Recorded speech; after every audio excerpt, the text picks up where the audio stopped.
আসসালামু আলাইকুম সবাইকে। সবাই কেমন আছেন? তো আশা করছি সবাই ভালো আছেন। তো এটা হচ্ছে আমার নতুন একটা বিজনেস ওপেন হয়েছে ১ তারিখ থেকেই। তো এখানে হচ্ছে বিরিয়ানির খিচুড়ি, ভাত মানে ভাতের ব্যবস্থাও করা আছে। যারা বিরিয়ানি না খেতে চায় তাদের জন্য ভাত, মাছ, ডাল, মাংস এগুলো আছে। তো যাই হোক এটা দুপুর টাইমে হঠাৎ করে আমি ভিডিওটা করতাম না। তো খুব খারাপ লেগেছে বিষয়টা। এরজন্য একটা খালা এসেছে সাহায্যের জন্য, কিছু টাকা চাচ্ছিল।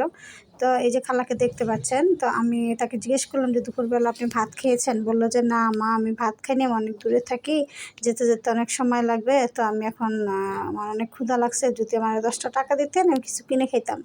পরে উনারে বললাম যে, "তাহলে আপনি খিচুড়ি খেয়ে যান।" পরে সে বসে পড়ল।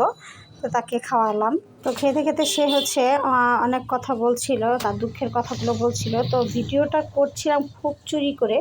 সে বারবার তাকাচ্ছিল, দেখছিল যে ভিডিও হচ্ছে বা কিছু এরকম, সে বুঝতে পেরেছে।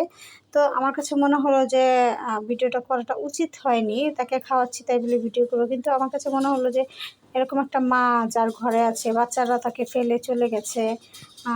সে একা একাই থাকে, তার হাসব্যান্ড নাই, মারা গেছে। তো ২টা ছেলে আছে। ছেলেরা তাদের সংসার নিয়ে আলাদা হয়ে গেছে।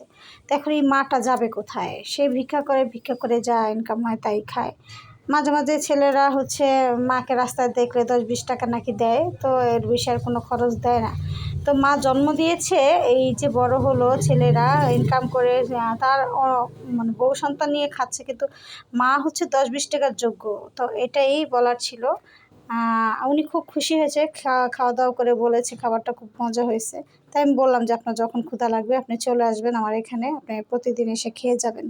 আমার খুব খারাপ লাগলো, তাই আমি ভিডিওটা করলাম। আর হচ্ছে আমি টিকটক দেখছিলাম। তখনই হচ্ছে উনি আসছে। তো টিকটকের ক্যামেরাটা অন করে ভিডিও করছিলাম। যা উনার ফেসে খেয়াল করলে দেখবেন যে একটু ফিল্টার পড়ে গেছে। তো যার জন্য সরি চাচ্ছি সবাইকে। সবাই ভালো থাকবেন, সুস্থ থাকবেন। আল্লাহ হাফেজ।